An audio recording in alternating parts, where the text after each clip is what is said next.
Welcome to our Friday night video and our master series. This is the first video in our recording phase of this master series, and tonight we're going to talk about the most basic and fundamental things you need to take into consideration to get a good capture so that you have good material to work with in your production.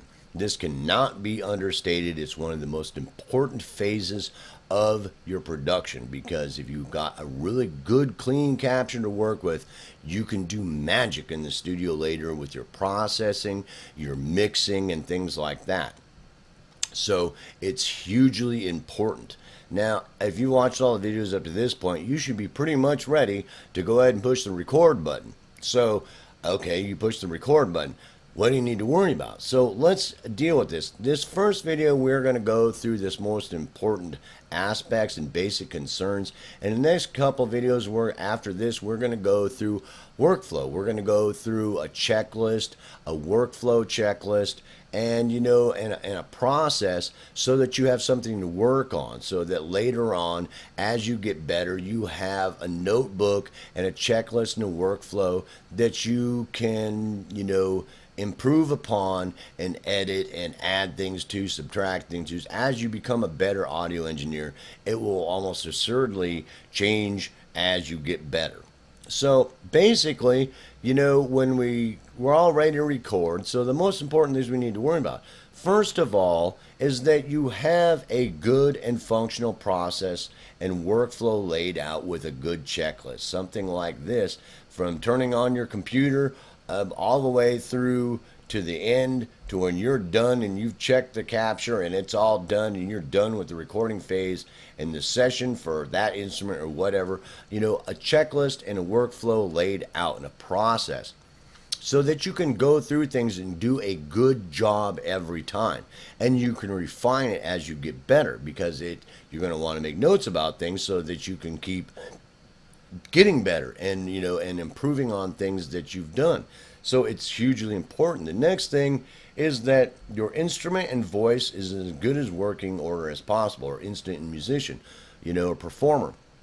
This is huge, because if your equipment and your performer are as a good working order as possible and functioning optimally, you are going to have a much better chance of getting a good capture to work with. And it sounds obvious, as most of these things that I'm going to talk about are, but it's a huge thing to put in your workflow to check and make sure of and ask about, and and work on making sure that is happening in your production and in your workflow. Next is that whoever's doing the performance and yourself know the material well and are well practiced so that you can do a good performance. This is huge, but it's something to really keep in mind to make sure this is happening before you ever hit the record button. And have that in your workflow to check that and make sure that's happening. Next, these two things can kind of go together, but that you give as good a performance as possible, or the person you're capturing give as good a performance as possible, and that they play in time and in its tempo as well as possible. Because if they're worried about, even if it takes a couple takes or they have to practice a little bit when they first come in and warm up real well, that the more worried they are about being in time and doing as good a performance as possible, there's much better chance of you getting really good material to work with, so you can do magic in the studio later with your processing, mixing. This is huge to take into consideration. And on top of it, with all the tools that can help you do editing and repairs and things like that of issues that come on, those for mistakes. Mistakes have happened in the studio occasionally. Somebody's out of time a little bit, or the performer messed up a little bit, he's too loud, he's too quiet, or he missed a note, or da-da-da. But besides that, it was a perfect performance and you don't want to redo it.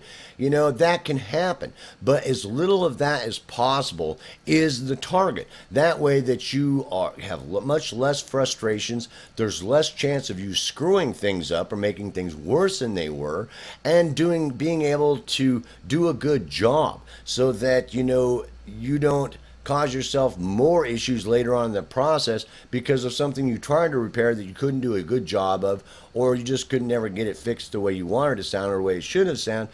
But if you focus on this being most important, one of the most important aspects, and it's checked in your workflow, and it's stated and vocally, stated to the people you're working with or to yourself that it's very important, that it's going to make the production become that much better. I mean, there's just a guarantee of that.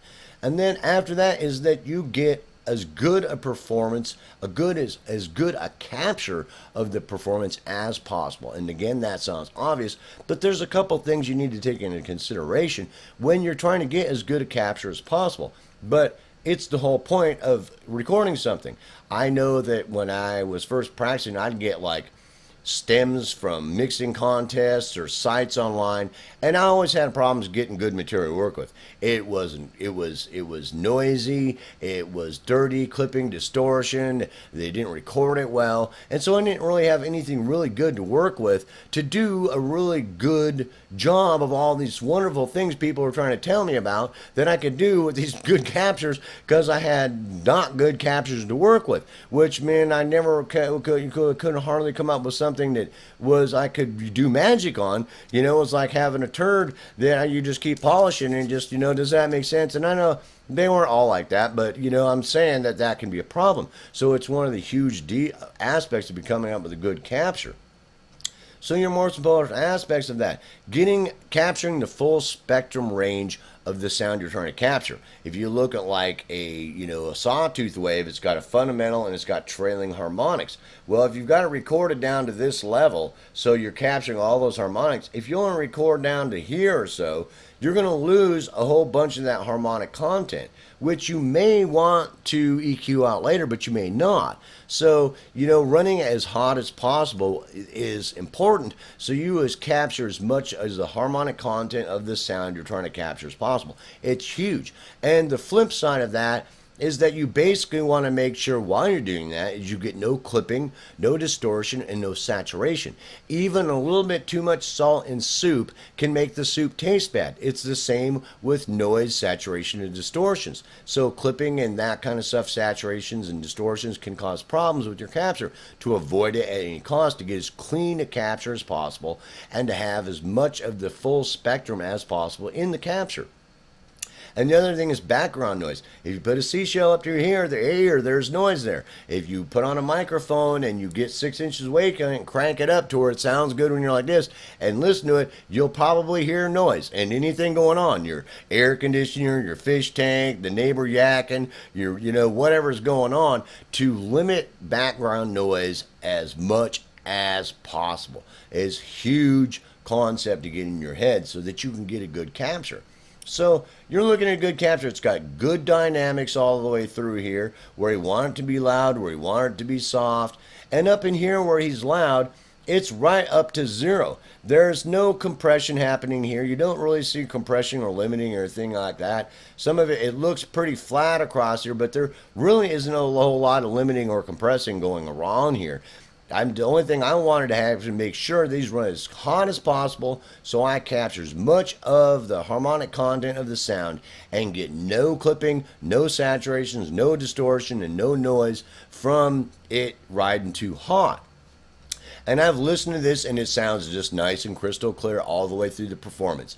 It's great, came out great. Part of how I did that is that on my inputs that I run 2 compressors and a limiter. The first compressor, I'll put like a real low ratio, close up to threshold with a fairly hard knee, and that's just barely tapping it. Anything that I'm pushing too hot up in there, it's barely hitting it. Now, I've got another compressor on there that's a little bit higher ratio, a little bit, the threshold about the same, with a little bit softer knee, because on a hard knee, it's hitting up there. The softer the knee is, it'll start hitting lower and doing more compression, which you kind of want to avoid. We're not trying to compress. We're really worried about catching transients, tuz, does, puzz, or if it gets a little too aggressive and when he's singing and it's just kind of hitting and it starts to cause some clipping distortion. And at the end, I put a limiter set at 0 just to make sure I catch anything, that might be hitting it. This setup can save you all kinds of headaches to help you get a good capture. And it's pretty simple, because once you accomplish that, you take some test captures and you listen to it and you visualize it to make sure it's looking something like this. These are the loudest parts of the performance. These are the quietest parts of the performance. I got good dynamic range. I'm hitting right up in here around in zero. He's running hot there, and I've listened to it. It's nice and clear. And when I go to capture it, let's say I go to capture and it was fine on the practice capture, but when I recorded it for real and it was like go time, that on here he got a little too aggressive, didn't have really good control of his voice, and hit a tuh or buh or got too aggressive, and it did clip a little bit right here. It got squished a little bit. So that means I need to go back to my mixing console or my audio interface or wherever and trim back a little bit. Okay, well, you don't have as good a control of your voice that I thought, so I'm just going to trim back a little bit there that way, and then we'll just try it again, to make sure that it's running as hot as possible without getting clipping and distortion and saturations, so you can get as much of the full harmonic range as possible, harmonic content, and avoiding that nasty distortion clipping thing. So this concept is real simple, and I've made this really simple so that no matter what situation you might run into when you're recording that you have to deal with, how to record this Mufmar Mudbud that this guy brought from Indonesia that has, I don't know, I'm just making an example, but it might be a situation you haven't run into before, and you have to figure out how to record this thing and get a good capture of it, that you've got a target. You know what you're shooting for and what you need to accomplish. So this is the most important aspects you need to worry about. If you sit down and practice doing this yourself and really work on this and really understand the importance of these aspects and how important they are in this phase of your production, that you can do magic later because you've got a great capture to work with, that there's not a lot of noise on there, there's not a lot of distortion, there's not a lot of clipping, you've got a good full harmonic content, harmonic range, and it's a good performance and a good capture of a good performance. You can do magic with that later. It's amazing what you can do with a good capture if you take the time and follow these kind of things, do these kind of things to make sure that you have this happening in your captures. These are some of the most basic and fundamental things you need to work with. So at this point, I really would suggest you take this information, get your studio up and running, and practice doing this. Make some notes and really working on making sure this is happening. Does that make sense? The things that we've talked about so far. If you can get these things happening, that when we talk about your workflow and your processes and your checklist later in the next couple of videos, that you've got a solid target you're shooting for. And so all that other stuff is got a destination. This is the destination you're shooting for, and the checklist and the workflow is how to get you there, and trying to make that happen as smoothly as possible and done well as possible. But we'll address that in the next couple of videos.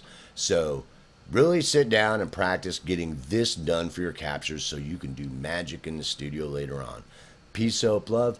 I hope you enjoyed this first video in our recording phase of this master series, and I'll see you in the next couple of videos when we start talking about putting together a workflow and doing processes and putting together a checklist that are targeted to this end result. Peace, hope, love. I'll see you in the next video.